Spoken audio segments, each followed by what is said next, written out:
So na ni nag-comment mga bossing, ana siya ibalik ang death penalty idol bote ko ana ay basig boto ko ana kay diri sa among lugar daghan nagkaadyo ang og adik karon mga kagara kaadyo magbugal-bugal paunja mga luwa kayog mata. So kani siya dito ni siya ni comment sa tong post nako nga katong estudyante nga gilugos mo man gipatay og sa kadik no. Mo lagi. Daghan kita boto anang ibalik ang death penalty pero murag malabo na siya karong panahon na magmalabo na mabalik kay lagi protektado sila sa ginatawag nga human rights. Di ba?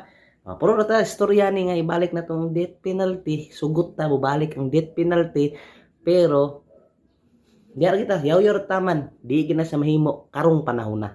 Di gina sa mahimo. No karon daghan na kay gipang karon na pod, di ba? Nanapoy gilogos mo man gipatay. Pero wala gyud ang ginabuhat sila ha. Para gyud dakpon ra. Puman pisuhon pakanon. No anara.